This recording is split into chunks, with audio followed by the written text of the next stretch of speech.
Hi everybody.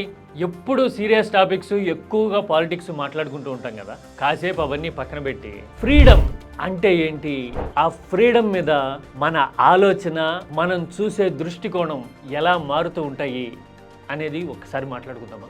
August 15 కాదు, జెండాకి salute కొట్టి లడ్డు బూందీ తింటాం కాదు, ఇక మనం అనుకుంటున్నవి చాలా కాదు అని అర్థమవుతుంది అసలు రియల్ మీనింగ్ ఆఫ్ ఫ్రీడమ్ తెలిస్తే. అవునా, ఫ్రీడమ్ వల్లే రాజకీయ నాయకుల మీద, సినిమా హీరోల మీద, ఆఖరికి మన జీవితం మీద మనకి కూడా ఎంతలా అభిప్రాయాలు మారుతూ ఉన్నాయా. ఫ్రీడమ్ అంటే ఎంత పెద్ద ల్యాండ్స్కేప్ ఉందా అని మనకి ఖచ్చితంగా అనిపిస్తుంది. ఎస్, అసలు ఫ్రీడమ్ అంటే ఏంటో చూద్దాం. This is your key talks.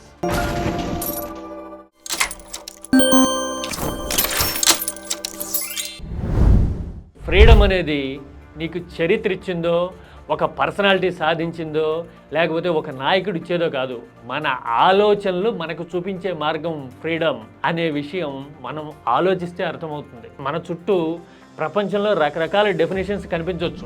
ట్రంప్ని అడిగామనుకోండి freedom అంటే ఏంటి అని, ప్రపంచం నెత్తినెక్కి డ్యాన్స్ చేయడమే ఫ్రీడమ్ అంటాడు ట్రంప్. అదే ప్రపంచాన్ని అడిగామనుకోండి, ఈ ట్రంప్ పిచ్చి పాలసీల నుంచి విముక్తే ఫ్రీడమ్ అంటది. ఉక్రెయిన్ అడిగితే పుతిన్ పీడపోతే అదే ఫ్రీడమ్ అంటది. అదే రాహుల్ గాంధీని అడిగితే నరేంద్ర మోడీ ఓడిపోవడమే ఫ్రీడమ్ అంటాడు కదా. ఇదే వరుసలో ఏపీ దగ్గరికి వచ్చాము అంటే నిర్బంధాలు, నియంతృత్వాలు, మీడియా డామినేషన్ లేకుండా ఫ్రీగా, ఫెయిర్గా ఆలోచించుకొని నిర్ణయం తీసుకునే పరిస్థితే ఫ్రీడమ్ అని ఏపీలో ఉన్న ఆలోచన పరులు ఎవరైనా అంటారు కదా. ఇంతకీ ఈ ఫ్రీడమ్ అనే concept over a period of time మనకి ఇండిపెండెన్స్ వచ్చినప్పటి నుంచి ఎలా మారుతూ ఉందో మనం ఒక్కసారి క్రానికల్గా చూద్దాం. సపోజ్ గాంధీజీ విషయాన్ని తీసుకోండి. ఒక 30-35 ఏళ్ల కిందట గాంధీజీ జాతిపిత, గాంధీకి వ్యతిరేకంగా ఎవరైనా ఏమైనా మాట్లాడడం దేశద్రోహం అన్నంత ఎమోషనల్ ఫీలింగు, ఒక రకమైన ఇంప్రెషన్, ఇంపాక్ట్ ఉండేవి. ఎందుకంటే అప్పుడు కాంగ్రెస్ డామినేషన్ అలా ఉండేది. ఆ పార్టీ డామినేషన్ మన ఆలోచనలు అలా ప్రభావితం చేసింది. కేవలం అలహాబాద్ మేయర్గా పనిచేసిన ఒక పర్సనాలిటీని తీసుకొచ్చి దేశ ప్రధాని చేసేయచ్చు అనే నిర్ణయం కూడా ఆయన సింగిల్ హ్యాండెడ్గా తీసేసుకుని ఉంటాడు. ఎందుకంటే ఆయన ఇంగ్లీష్ స్పీకింగ్ బారిస్టర్ కాబట్టి. గాంధీ గారు ఎప్పుడు అలాగే చేసి ఉంటారు. వన్స్ కోయిలేషన్ ఎరా వచ్చిన తర్వాత 98 జమానా తర్వాత గత 30 ఏళ్లలో గాంధీజీకి వ్యతిరేకంగా మాట్లాడడము, గాంధీజీ వల్లే దేశానికి నష్టం జరిగింది, అందుకే గాడ్సే చంపేశాడు అని వేదికల మీద కూడా మన వాళ్ళు ప్రసంగాలు ఇచ్చే వరకు మొమెంటం మారింది. అవును కదా. అలాగే అందరి విషయాల్లోనూ ఇవే జరుగుతాయి. అంటే థింగ్స్ మారవు, చరిత్ర మారదు, వ్యక్తులు మారరు, వాళ్ళ ఆలోచన ధోరణి మారదు, కానీ మన పర్సెప్షన్, మనకి మనం ఇచ్చుకునే నేరేషన్ టువర్డ్స్ దట్ పర్సనాలిటీ అనేది ఖచ్చితంగా మారుతుంది. ఎలాగో తెలుసా, ఇప్పుడు సపోజ్ కాంగ్రెస్ విషయంలో చూడండి. 2014 నాటికి కాంగ్రెస్ అనేది ఒక నెగిటివ్ ఫోర్స్, నెగిటివ్ వైబ్రేషన్, దేశాన్ని లూటీ చేసేసిన ఒక దగాకోరు పార్టీ. అందుకే కాంగ్రెస్కి ప్రతిపక్ష హోదా కూడా లేకుండా తిప్పికొట్టింది ఈ దేశం. అంటే కొందరు ప్రచారం చేసి ఉండొచ్చు, ఆ ప్రచారానికి తగ్గట్టుగా ఈ దేశపు ఆలోచనలు కూడా ప్రభావితం అయి ఉండొచ్చు. అంటే మన ఆలోచనలకి ఫ్రీడమ్ ఉంది కాబట్టి కాంగ్రెస్ని పాజిటివ్గా చూసే వైపు నుంచి కాంగ్రెస్ని నెగిటివ్గా తీసుకునే ధోరణి వరకు వచ్చేసాం.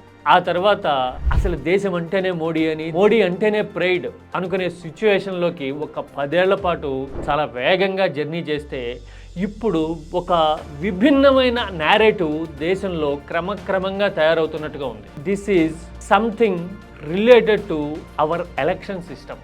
అసలు మన ఎలక్షన్ సిస్టమే సరిగ్గా లేదని, ఆ సిస్టంలో కీలకంగా ఉన్న ఓటింగ్ యంత్రాల్లో ఏదో జరుగుతోంది అనేది క్రమంగా ఈ దేశ రాజకీయాల్లో, దేశ నలుమూలల ఎజెండాగా మారుతుంది క్రమక్రమంగా. ఇప్పుడు కేవలం ఢిల్లీ వీధుల్లోనూ, ప్రెస్ మీట్లోనూ కనిపిస్తున్న ఈ ధోరణి బహుశా రేపు బీహార్ లాంటి హిందీ హార్డ్ కోర్ బెల్ట్లో అసెంబ్లీ ఎలక్షన్స్ జరిగితే మొత్తంగా హిందీ బెల్ట్ని, ఆ తర్వాత సదరన్ రాజకీయాలను కూడా కమ్ముకునే అవకాశాలు ఉంటాయి. నిజానికి ఈవీఎంలు ముందు నుంచి వాడుకలో ఉన్నాయి, కానీ వాటిని వాడుతున్న తీరే మారుతోంది ఇప్పుడు అనే ధోరణి ఇప్పుడు వచ్చింది. అంటే ఇక్కడ కూడా టువర్డ్స్ దట్ ఈవీఎం థింగ్ మనం చూసే దృష్టికోణమే మారుతుంది, వాటిని ఆపరేట్ చేసి హ్యాండిల్ చేస్తున్న తీరు మారుతోంది అని కూడా ఇప్పుడు మనలో చాలా మంది ఆలోచించడం కనబడుతోంది. అంటే మన ఫ్రీడము, మన థాట్ ప్రాసెస్ అనేది మనకి ఒక కొత్త జడ్జిమెంట్ని ఇస్తూ భవిష్యత్ రాజకీయాల్ని మార్చేందుకు సిద్ధమవుతున్నట్టుగా కనిపిస్తుంది. అవును కదా. మరి అలాగే ఏపీ రాజకీయాలకి సంబంధించి కూడా ఈ ఫ్రీడమ్ అనేది ప్రతిసారి గేమ్ చేంజర్ అవుతూ ఉంది. ఒకసారి మీడియా వైబ్రేషన్ ఫలించో, లేకపోతే కొందరు ప్రయత్నాలు, మూకుమ్ముడు వ్యూహాలు కలిసి వచ్చో కొందరు గెలిస్తే, గత రెజీమ్తో పోలిస్తే ఇప్పుడు ఎక్కడున్నాం అనే ఇంట్రాస్పెక్షన్ అంటే ఆత్మ పరిశీలన అనేది ఆల్రెడీ స్టార్ట్ అయినట్టుగా ఉంది. అంటే ఈ విషయంలో కూడా మారుతున్నది మన ఆలోచనే.